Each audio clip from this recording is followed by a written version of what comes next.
for our lack of knowledge and, for the sake of Noble Drew Ali, which brought back to our attention through our ancestors from the time that he existed. We had lost our way of knowing who we are, and we was dumbed down. And I kind of think, and I sit back and I say, like, if we could ask the question, like, what happened?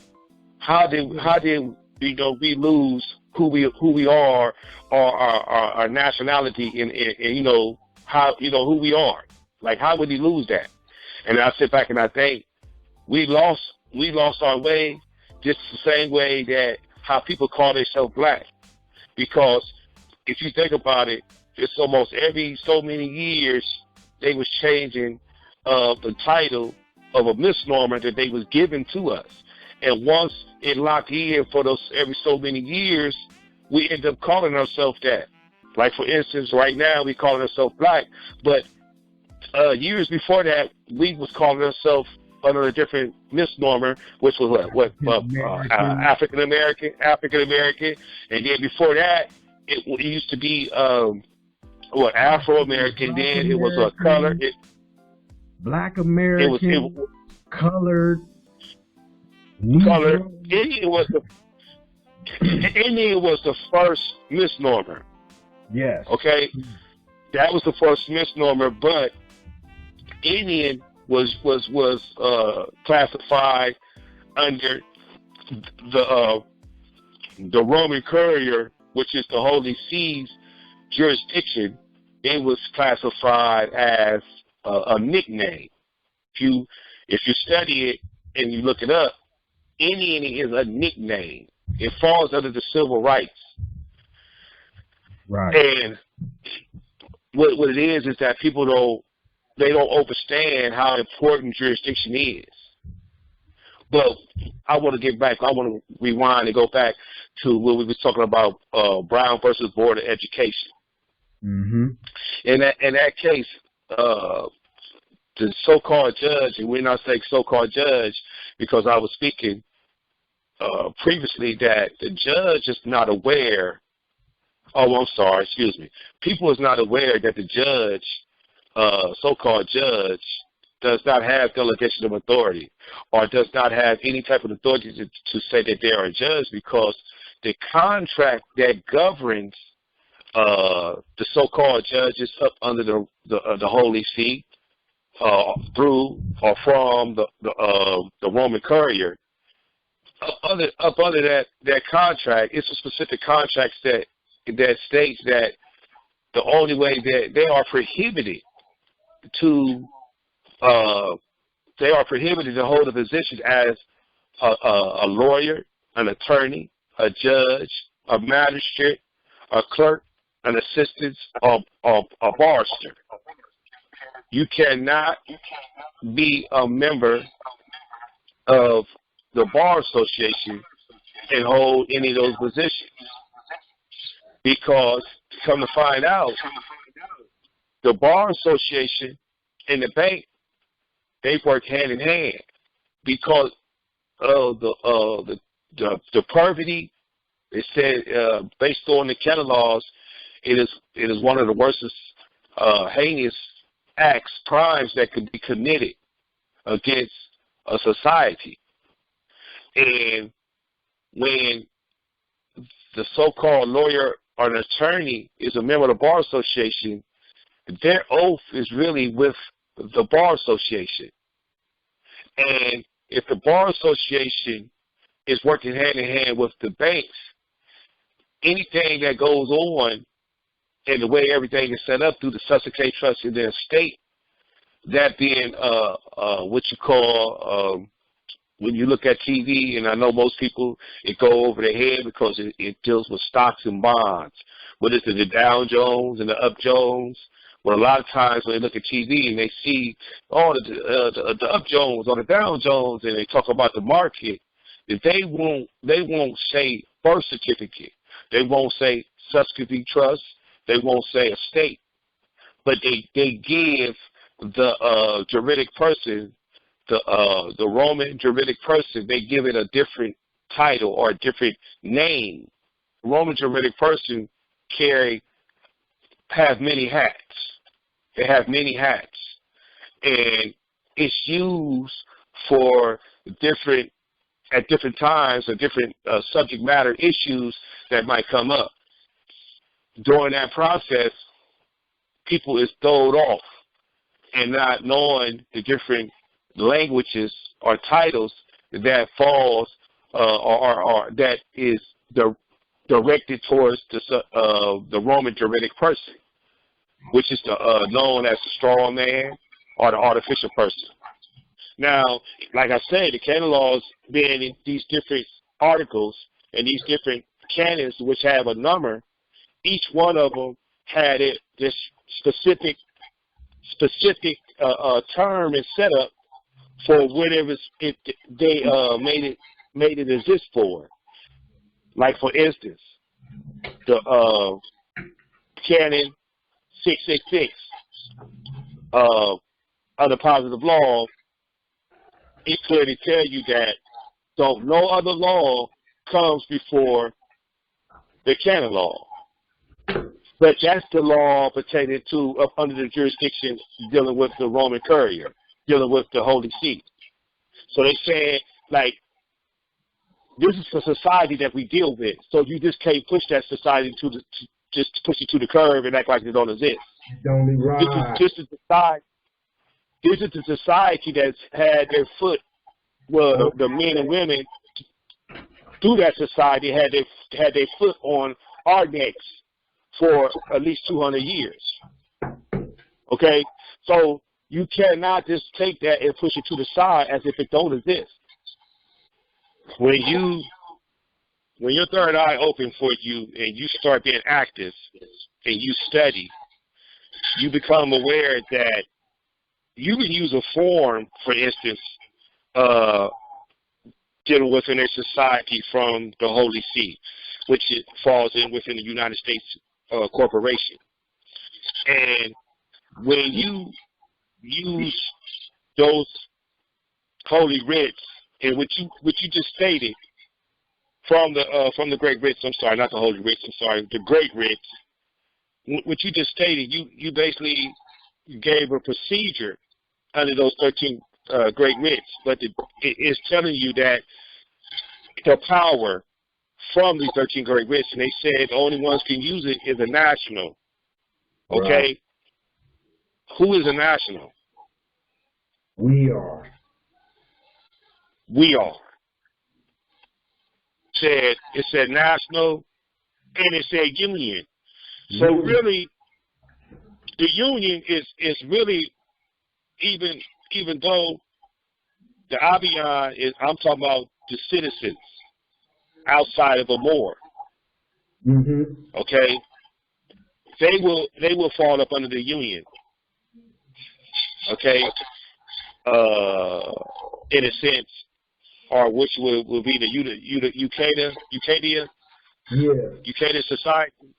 Well, we know that the Abion or the Hybrid European, they would not be a national. Correct. Okay. Now, once you start learning about the all capital name process, mm-hmm. you realize that we, as a national, as a board, up under our government, U.S. government, we self-govern, and we supposed to write in all lowercase, and there's no, how people used to make fun of your grammar and things like that. We can write however we want to write as long as you can make it out and understand it. Right, it's legible. There's no, as long as it's legible and you can understand it.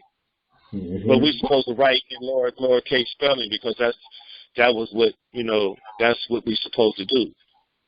That's part of knowing, being active and knowing our studies. and knowing how to be competent. This is up under the procedure, and it falls up under patum the singular canon. Okay, the covenant of one heaven. Well, the covenant of one heaven is really the covenant of the Holy See. Correct. Okay, but you got to know that this is what one heaven means. Exactly. When you study and you're active, you know that, like I told you, that sometimes some things have different hats. But procedures, which is Article 12, divine writs, and they go by 112.1, 112.2. All right. Well, where you was just reading that, where the writ issued by a superior Ucadia society. All right, with a national union or global court of Ucadia society. Now, you got to remember, when you're reading it, it says when a national union or global court of a Ucadia society is fully appointed by a limited flex. Okay, well, each comma is given its own separate, what is it, breakaway. When it goes into the union, when it goes into the global court or Ucadia society, that's when it starts speaking more about the three judges, appropriate court under following conditions, whatever, so on and so forth, right? All right. Like I told them, now this will throw someone off, and I believe one time we had spoke about through one of the conference calls, the 13 writs that came up, and I believe they may have been thrown off because when you read it, it seems like this is the main procedure that you have to go by up under 112.2, writ issued by Superior Ucadia Society. What you got to remember, it start off, it says National Union, and then it says Global Court of Ucadia Society, and then it goes off. Once it gets to that third part from that comma, from the other two, which is National and Union, and then it starts speaking of the Ucadia Society. That's when it gives you the procedure up under Ucadia Society, right? Okay, that procedure is specifically for the Ucadia Society. All right, that will not put me and you up under that procedure per se. Now, the deed of facts is always supposed to go in. The deed of facts is always supposed to go in the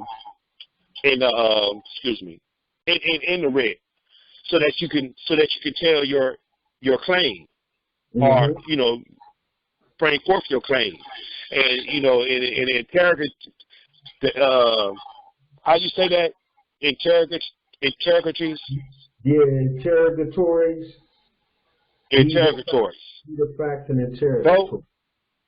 Right. So that would be inside your deed of facts, because when one is supposed to respond and answer it, they would have to try to rebut your deed of facts.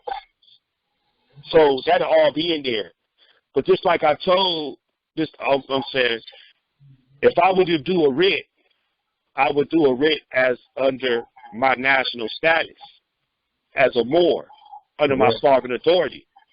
So therefore, my writ is supposed to issue according to however I dictated it's supposed to issue.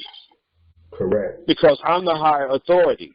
I am the law. And this is what the Roman Courier, the Holy See, this is what they didn't want us to know who we are, the power that we really have.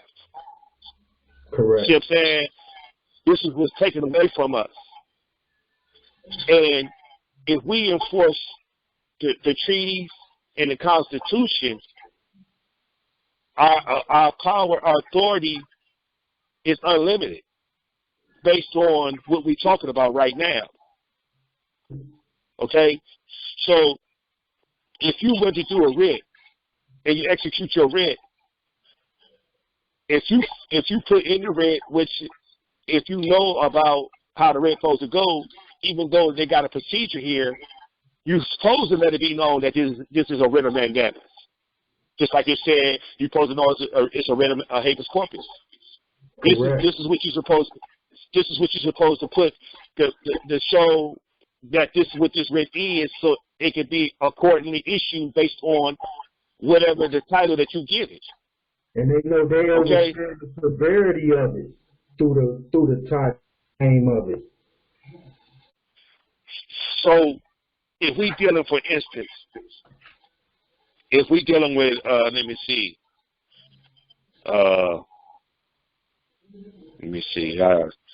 If I was dealing with a mandamus, okay, this is 112.11, writ of mandamus. Okay, the sacred writ of mandamus shall be reserved for remedy and relief when any man or woman fails to obey due process and perform their duties of office prescribed by the laws governing that office. For instance, we were just speaking about the controller of currency. Okay, when I filed a complaint with them, and I submitted a complaint based off of who I am under my title. They never sent me anything back to say that this is not who I am, as far as me being a Moor, and this is, I use the title of our national government, giving them my recognition of who I am. And when I did this, I was denied the remedy and the relief because what happened was the controller of currency didn't give me due process, and then they didn't perform their duties because they're supposed to regulate and supervise the financial institutions. Okay, now there's no way that when we do become knowledgeable and we wake up out of that sleeping coma that we was in, and our ancestors touched, because everybody's not going to be touched. It's just like someone being able to play basketball, okay? Everybody can't be Mike. You feel me? Everybody can't be Tupac or Lil Wayne, all right? Everybody can't be Tom Brady. So what I'm saying, if I'm given the knowledge through my ancestors and they wake me up, and my third eye wakes up for me to be competent to be able to know what I'm explaining to you now about the great rich. This is where I come in at to be able to know how to bring a claim based on up under my national status as a Moor. So they violated and failed to do their duties. So now what I would do, I would bring a writ of mandamus to the officer or whoever's head of that agency to show where they failed to do their duties. Correct. You're aware of the writ that I presented to you, and it says that the writ shall be served upon a man or woman holding office, ordering any dishonorable and unlawful behavior cease, or ordering lawful duty to be performed as the suit may be. So you send a writ and tell them, for instance, you have enough time in the administrative process to send a writ to a court, all right, to stop them.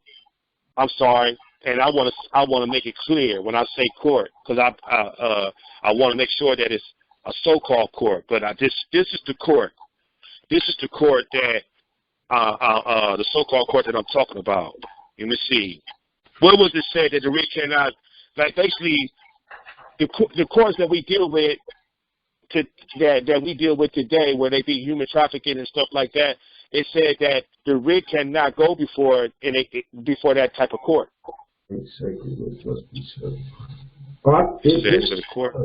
All great sacred writs must be served upon the highest inferior officers of an alternate society. This is in recognition of the fact that by law, all courts of law and all officers are inferior to a court of the society, being the one true and only sanctuary of the living law. When diplomatic liaison has been established between a society and an alternate society, a great writ may not be issued without first providing the alternate society a fair notice and period of time to remedy. Okay. Let me see. It says that the writ cannot, in other words, like for instance, if I did a mandamus and it watered down up under the jurisdiction of the United States courts, then you would do a fake mandamus and then you send it to the court, right? As well as you send it to whoever it is that you have a problem with. And what they do, that officer will give it to the so-called attorney or the attorney general or the prosecutor within that corporation state, and they will respond for their officer who failed to do their duty. Well, that's the watered down writ. You know what I'm saying? That's the ones that ain't, you know what I'm saying, don't matter, amount to nothing. The writs that we speaking on is that if I send a mandamus to present a mandamus to one of the officers who failed to do their duty, it goes to them outside of their working capacity. I'm sending it to them. That writ of interdico,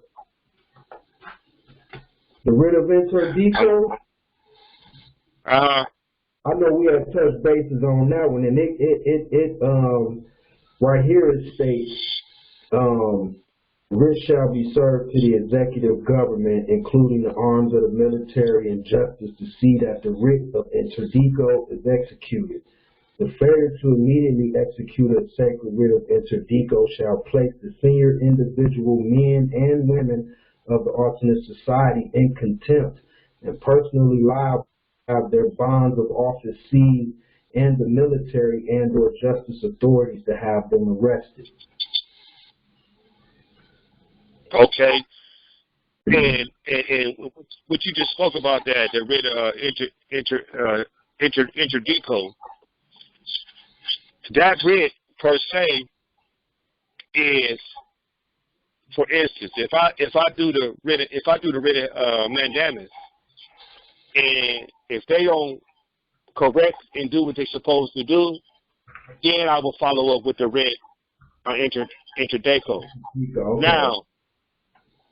Now you know about let me see. Okay, you aware of court actions, right? Yes, I did too.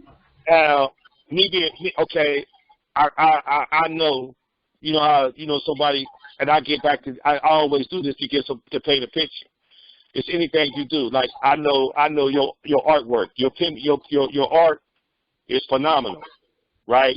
And I know that you can draw. So when you draw, you know your work is the shit. And I ain't talking about the bad shit. I'm talking about when we say it's great. So great. It's the same way if I shoot basketball or whatever else. If I might have that arrogance or that swag about myself. Okay. Mm-hmm. Well, I've been given, my ancestors has touched me and given me the gift to be competent, to where I don't hang loose when I'm doing stuff that can give me my remedy and my relief, right? And if it's an error, it's so minute that it basically don't even add up to nothing. Right. But now I'm talking out of my, you know, like I said, the swag that you might have if you know you can shoot ball. Like I know I can shoot ball. I know what I'm saying. Like how Kobe Bryant and them might be. Okay, so what I'm getting at is that a court action will be the writ of interdico. You know what I'm saying? So instead of doing a court action, if someone did something they wasn't supposed to do or whatnot, then you follow up with a writ of interdico. You see what I'm saying? Because this is one of the writs that is already set up within that society. All right. Now, if I file a writ I'm sorry, if I present a writ of interdico to where it says, the sacred writ of interdico shall be served for remedy and relief as the last resort against any man, woman, any man, woman, or man or woman demonstrating clear contempt for rule of law. Now, for instance, I issued a writ of mandamus. Now, whatever I asked them to cease in a sense to stop doing, if they didn't do it, or if I asked them to do something that's pertaining to a rule of law, and if they didn't do it, now I will follow up with a writ of interdico. Okay? These are the procedures. All right? Because each one of us has been a sovereign, going to have our own different story to tell. All right? You have property. So in your issue, it's an issue pertaining to your property. All right? So you will follow writ of mandamus based on your property. But you being a national, you have sovereign authority to self-govern and to be competent to do what you're supposed to do. And you are the law, and you are the counselor's court. You are who you are as a sovereign. So you would first submit your writ of mandamus, and then you follow up with the writ of interdico. And what I'm getting at is that these court actions is going to the provost marshal. They're going to the provost marshals, right? So it says the writ of interdico is the most serious and powerful of all sacred writs. Is that it instructs every member of every society to outlaw the man, woman, or corporation and forbids any trade, communication, materials, support whatsoever. The writ shall be served to the executive government. So that means it will go to Trump, including arms of the military and justice to see that the writ interdico is executed. So that's when you would send it to the provost marshals. Correct. I got a whole section where the provost marshal is supposed to step in under state and federal. The Roman courier, the Holy See, know their position. And if you go back to the general civil orders that was issued through the Roman courier for the Pope. If you go back in the one, we revised it. You remember how we revised it? Correct, yes. We revised it. And why did we revise it? Why did we revise it? Because it wasn't addressing Moors. It was still addressing the misnomers, the straw men, the wards, the artificial persons. I mean, it was a good gesture, but it wasn't should I say de jure? It wasn't fully de jure, because even at the end on the third page, it stated African Americans. Correct. Now, if you run with that, then that was not a fully developed remedy, because I'm not a African American. Right. Or a sovereign citizen. So, or a sovereign citizen. So, and based on this interdico, it states that the failure of immediate execute. I'm reading. I went to the third paragraph in the middle, and I just the failure of immediate execute and a sacred writ of interdico shall place the senior individual men and women of the alternative society in contempt and personal liable to have their bonds of office seized, and the military and our justice authorities to have them arrested. So now listen. Okay, remember I told you about that swag that I got, like Kobe Bryant would have on the court, or somebody they know that they okay. This is my swag. this is how I get out. As far as I know that my ancestors touched me, and I'm very active. What I just read is that you're supposed to take this writ if they didn't carry out the writ of mandamus. And as me being a national, this writ is part of the contract that governs their society. But by me being a national, automatically falls up under our Constitution, or the organic constitutions, and under the general civil orders, which we revised it to make it speak and deal with the Moors for who we really are, because we already know that African American is a misnomer.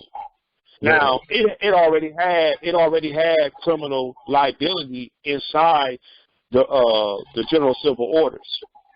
So now you incorporate the general civil orders along with the writ interdico, and you show the executive officer, which would be Trump or whoever's in so-called the CEO of the corporation, and then you send it to the person who was actually involved, who's wrong.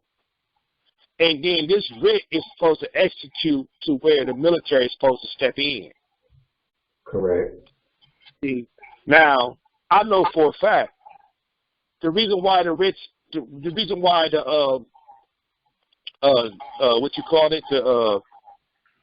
court actions, nobody has been arrested, because they're not in proper process or procedure under contract. Because see, this gives you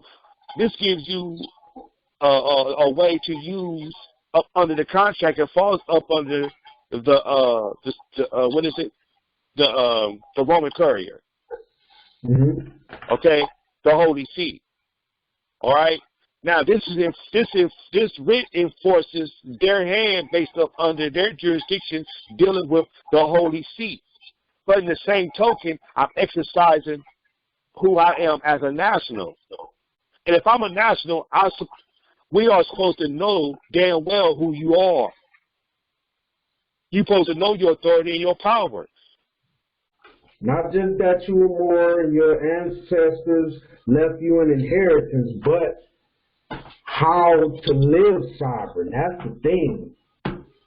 This is part of your civics. Correct.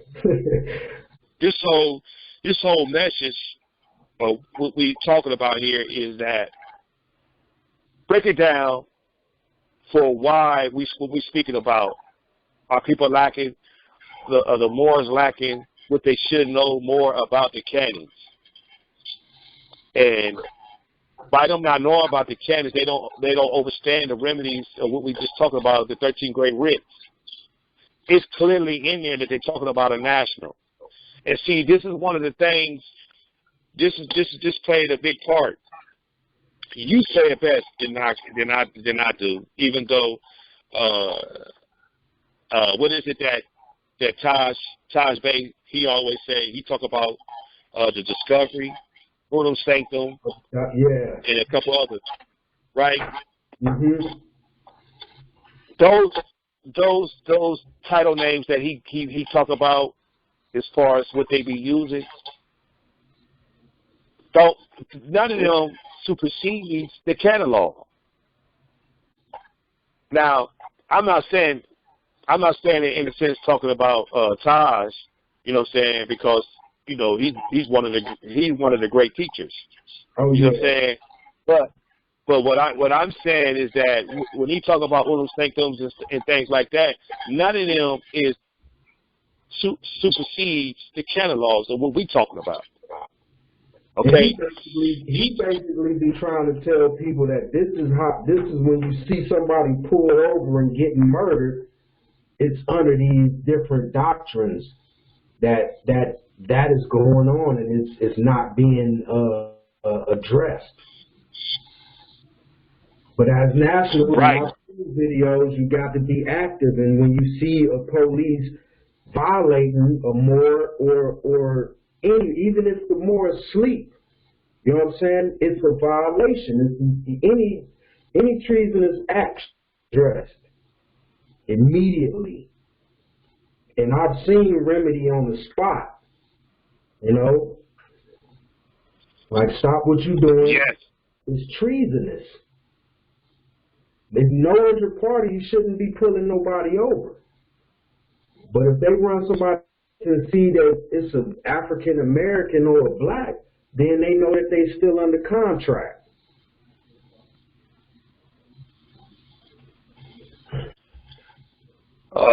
Canon 1718, jurisdiction is the power and authority of a juridic person. Jurisdiction is the power and authority of a juridic person to review, administer, and issue certain statutes or ordinances, period. Jurisdiction more frequently applies to power and authority of a court to hear and adjudicate a matter, particularly in a publication or ordinance. That's the jurisdiction. That's the only power and authority that they have is as a juridic person. And this is where when people get to arguing with the courts, when they say I'm not an artificial person, or when you tell the courts, and so-called courts, when you tell the so-called judge, you say that I'm not the defendant. The defendant is the birth certificate. People be right when they be making those statements, but what it is that under the perfidy, the fraud, the arrogance of the so-called judge, they already assume that you do not know anything about the codes and statute as it is. For instance, jurisdiction, as I just read under Canon 1718, it's saying that the power and authority of a juridic person, so that juridic person will be that so-called judge. Mm-hmm. Okay? So when you in front of that judge, his working capacity is only as a juridic person. So only a juridic person can review another juridic person. Anyone who overstands civics and things like that. It says dealing with age of maturity. All right. Now, you aware of 1481, 8 United States Code 1481. Okay. Now, under 8 U.S. Code 1481, it says loss of nationality by native born or naturalized citizen, voluntary action, burden of proof, or presumption. So what this does is that, you remember when we nationalized and we sent our national papers to the corporation? So see, when we was babies, our moms and them didn't know that they was creating contracts, even though they was fraudulent. And the hybrids are so overbearing and so much an outlaw that they even take our footprints. Because I remember when I was coming up, I used to see my nephews and see other people's footprints that used to be on the certificate of live birth. This was supposed to be like, stamp of approval, even though it was fraud. Because when you enter a contract, you got to enter a contract knowingly, voluntarily, and intelligently. You know what I'm saying? It's got to be the meetings of, two minds or whatever, so forth. But anyway, under 8 U.S. Code 1481, it says loss of nationality by native born or naturalized citizen, voluntary action, burden of proof, presumption. And then it goes off to say, under A, it says a person who is a national of the United States, whether by birth or naturalization, shall lose his nationality by voluntarily performing any of their following acts with the intention of relinquishing United States nationality. Because they have a tendency to try to say that you being a U.S. citizen, you having a nationality, which is fraud. Okay? U.S. citizen is the corporation, which, the U.S. citizen is the Roman juridic person. That's the artificial person. That's the straw man. Okay? They created that artificial person several days after you was issued a certificate of live birth. So in actuality, your birthright of who you are, it never changed. Because first of all, they only have jurisdiction, as I just read it 5 minutes ago. their jurisdiction only exists as the power and authority of a juridic person to review, administer, and issue certain statutes or ordinances. So to create a certificate of live birth and stamp it with your baby footprints, and then turn around and say that you are a U.S. citizen, we are taught to say that we are U.S. citizens and things like that. What I was speaking about is that the jurisdiction is a power and authority of a juridic person to review, administer, and issue certain statutes or ordinances. Now, my thing is something we dealing with these hybrid Europeans under fourth jurisdiction. How do you not utilize these canons for your remedy? Well, getting back to the nationality of the 8 U.S. Code 1481, what it says that it says 1, obtaining naturalization in a foreign state upon his own application or upon an application filed by a duly authorized agent after having attained the age of 18 years, or 2, taking an oath or making a affirmation or other form of declaration or allegiance to a foreign state or political subdivision thereof after having attained the age of 18 years or, and it goes on, it goes on. Now, what this is saying is that when we nationalized and we took our affidavit, our rich proclamations, and we created them, they fell up under 1 and 2 up under these subsections. And this was just part of the procedure to put the corporation on notice that who I am as a native. So therefore, I was supposed to lose the fake nationality that they claim that's a nationality. You know, I don't understand how you going to make me be an artificial person and say that that's a nationality. Okay? But anyway, since they play the game of putting that up there like that, you know what I'm saying, or put it in the statutes of books like that, so then you're supposed to be able to rebut it. And this is what you would call your way of rebutting it. Mm-hmm. And so therefore, when we put our paperwork in, when we put our affidavits or proclamations in, and we submitted it to all the different locations to put them on notice, under 8 U.S. Code 1481, loss of nationality by a native born or naturalized citizen, period. So therefore, we were supposed to lose our, that so-called U.S. citizenship. It was supposed to be updated in the database and everything, which, don't get me wrong, I know for a fact that it happens.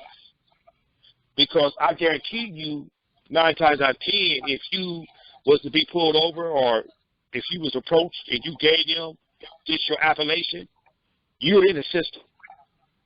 But what's going on is that they still be trying to use the birth certificate as well. They already want big old RICO conspiracy. You feel me? So if they can try your hand, if they can test, if they're gonna test you, they will. You know what I'm saying? I'm not trying to be tested like I heard, going to jail being tested. No, because see, we got remedies and things like that you can stop that.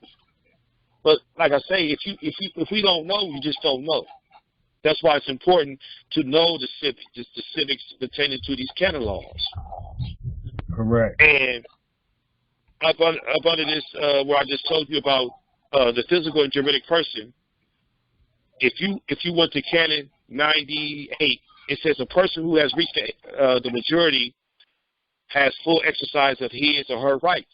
So what that's saying, once I reach the age of majority, they're not supposed to still be using the subscripting trust and doing business with it to where they still trying to make you be liable as if you was the juridic person. Because how they got it set up, they making you as if you are lost at sea. You are dead.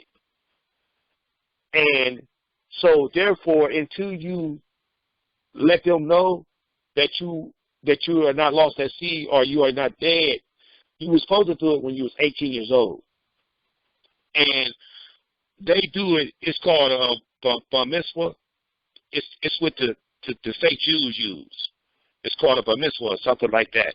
When they get a certain age, they be taught this. What is it called? You know what I'm talking about? The bar mitzvah. Yeah. Okay. It's like they big that's thing. what that. Yeah, this is what they be taught. They be taught how to overcome them being up under subsidy trust if they're up under it. Well, under this is let me see, under canon for juridic persons, it says under canon, let me see, 118, it says representing a public juridic person and acting in his name are those whose competence is acknowledged by universal or particular law or by its own statutes, which under the High Revised Code, each state has its own code up under the statute.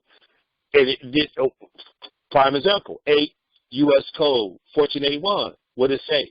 When you reach the age of maturity, you can basically opt out of saying that you are a U.S. citizen, but they say that's your nationality, which is fraud. Okay, but still the same token, they try to say you said you're a U.S. citizen, that's a nationality, even though that it couldn't be because you're dealing with a juridic person. But they're not going to give it to you, in the raw. That's why it's very important to be competent and know your civics. But the only way you'll know these things is you have to know the canons. How you gonna use federal statutes and codes, and you're gonna use state codes which derive from the canon laws? Those codes is promulgated from the canon laws, but you don't know nothing about the canon laws. And what I wanted to say here, brother, is under that particular, it says representing a public juridic person.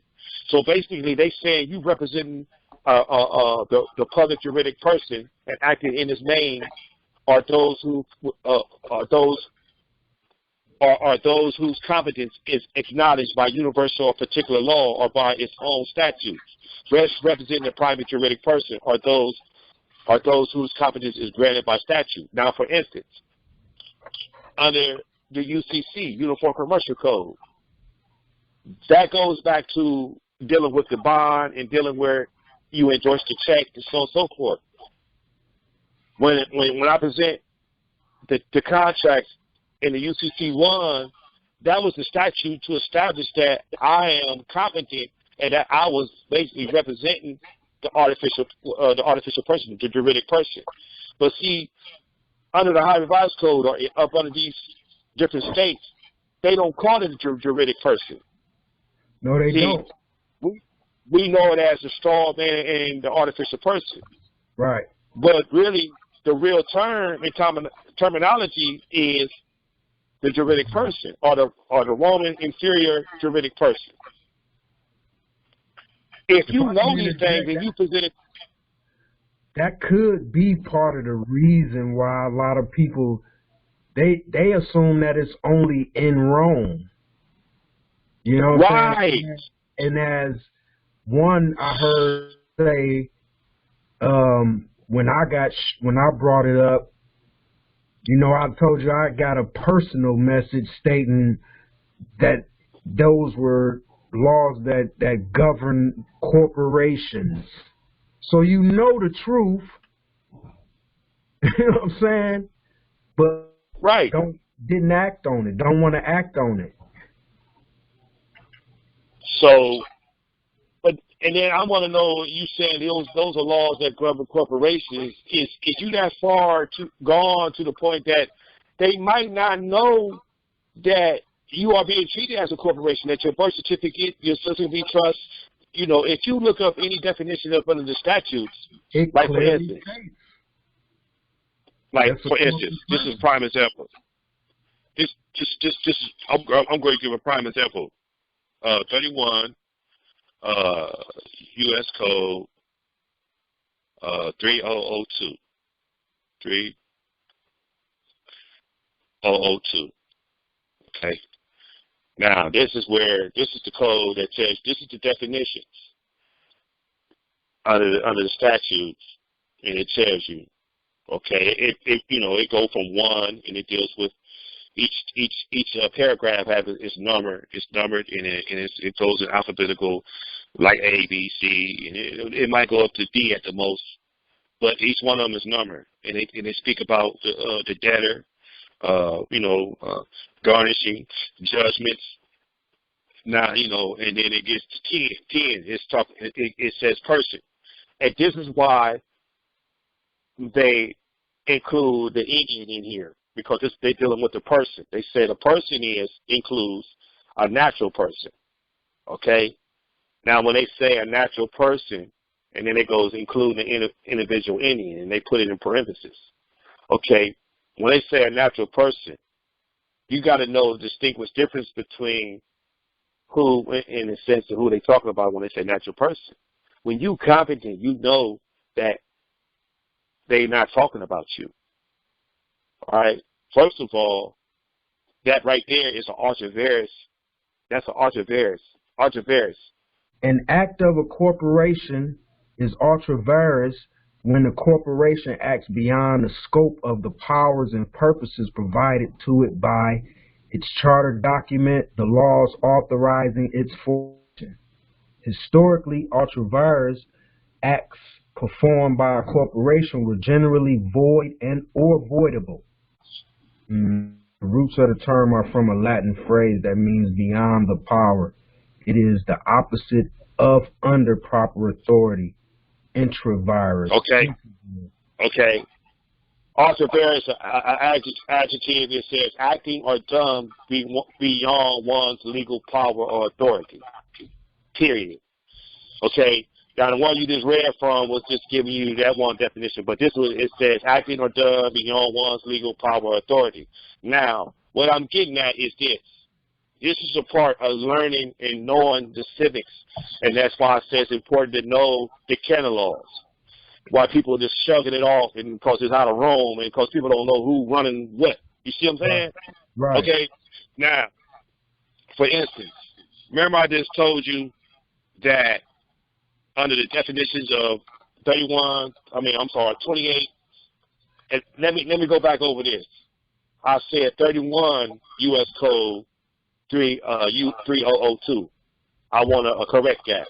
It's 28 U.S. Code 3002. Okay, it's the definitions of the what I'm about to get to as far as the United States as a corporation and things like that. Right. Okay. I got that pulled up too. Okay. Now, if you go down to 10, section 10 is numbered. Paragraph section 10. Yep. It says, person includes a natural person. Now, I don't know if you had it pulled up or not, but I'm going to go back to jurisdiction of the canon law. All right? Now, I already said 10 minutes ago that the canon law is the law of laws, dealing with this foreign corporation, the foreign so-called government, dealing with this whole U.S. corporation. The canon law, without the canon laws, don't nothing else exist. You're dealing with it, okay? Nothing. So that's, I want to make it clear. The canon laws. They're trying to explain what breathing is, damn near. You know what I'm saying? Exactly. You know what I'm saying? Basically. Like, you know what I'm saying? For real. Finding reality. Like, for real. Heaven. All of that. I mean, they're not holding nothing back. Nothing. That's why, man. it's like you can never sue and say that they really, like, they violated you, because it's right there on the table. Like, you know what I'm saying? Because that's where it says amongst men, when it's dealing with competency, you got to be competent. You have to be. Now, so we was at 28 U.S. Code 3002, Section 10, subsection 10, and it said that, and it said jurisdiction. It says a person includes a natural person. Okay, and the reason why I went to archivaris is because I'm gonna go. This is how I'm gonna walk it down, and this is where when you're doing your claim, you let it be known. With that swag and that arrogance to say I'm that shit. This is what you did, and it's simple as this. Now, okay, under the boss of bosses of the canon laws, this is where all codes and statutes is promulgated from. Okay, now it says jurisdiction is the power and authority of a juridic person to review, administer, and issue certain statutes or ordinances. Jurisdiction most frequently applies to power and authority of a court to hear and adjudicate a matter, particularly in the publication of ordinances. Now, it's telling you the jurisdiction, that they only have jurisdiction as a juridic person. So the judge sitting up there, he's in the capacity as a juridic person, which means he's an artificial person. So he can only deal with an artificial person. Now, if I go to 28 U.S. Code 3002, and I go to subsection 10, paragraph 10, and it says person includes a natural person. If you pull up natural person, a natural person only supposed to be applied to a real man or woman, human being, right or wrong? Hello? Hello? My bad. My bad. My son up there hanging along. Oh, okay. I know how that can be. So, I was saying that I just read jurisdiction off again, right? Under the canon law. Okay, I just went through the definitions of the statute up under 28 U.S. Code 3002, right? Dealing with definitions, and I went to what a person is, right? Okay. It says a person includes a natural person, right? Now, under the canon law, it says that the power and authority is as a juridic person is to review and issue certain statutes and ordinances, right? Mm-hmm. So where is it promulgated from the canon laws that gives Statute 28 U.S. Code 3002 the authority to say it includes a natural person? Right. It don't. Including an individual Indian. An Indian will see that's what the whole thing. An Indian is fictitious. Right. Is a fictitious nickname. But they had made people believe that the Indian was directed to a natural person, as far as So what I'm actually getting at, and I'm trying to say, is that their jurisdiction is only as a juridic person. So the judge sits on the bench in a capacity as a juridic person. He's looked at, when you look at him, he's moving and everything, and he's in the flesh and blood, but his job title only gives him authority and power as a juridic person, period. Mm-hmm. But they created a statute and then gave a definition saying that a person, which is the Roman juridic person or the inferior Roman person, they said that it includes a natural person. If you look up natural person, a natural person applies to the real human man or woman, right? Correct. Flesh and blood. Okay.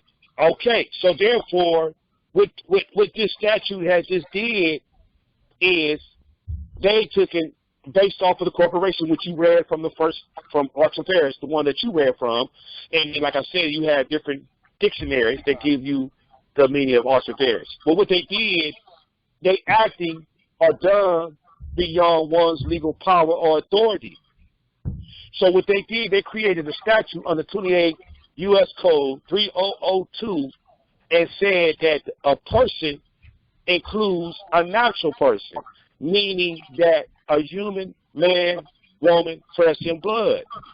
But when you go to the canon law, their jurisdiction is only in the capacity as a juridic person. So where did they get the authority to be able to create a statute to say that they include a natural person? They never had that authority. Never. So that's what you call ultra-versing your authority. That's what it ultra-versing their authority. And if you don't know these things, if you don't understand civics, this is your remedy. But you got to know at least the canon laws to be able to present this to them. Right. How can we be walking down here amongst these people that's supposed to give us services, even if we terminate all contracts? How is we supposed to be down here dealing with these people when they got all the commerce under their control? It's impossible. It's impossible. But I mean, the Canons will make a move. Thank you. Thank you, man. Thank you, Mobite. The Canons is the remedy that will make a move that's part of civics that's governed under who we are under the treaty. Because the covenant is a treaty. So if the government, if what it says, all treaties is the supreme law of the land, right? Mm-hmm. I am a sovereign. So my authority, I am the highest authority on the land. So if the covenant is a treaty, it is considered one of the supreme laws of the land. But guess what? That canon is weak to where we had authority to rebut that treaty. The treaty is not the supreme law in the land that is against us, because if you know, as you read the canon, it's more in your favor than not. Right. Correct. Every one of them. I'm looking at the one about an animal, just an animal, man. People have to really rethink what they think they know. Exactly.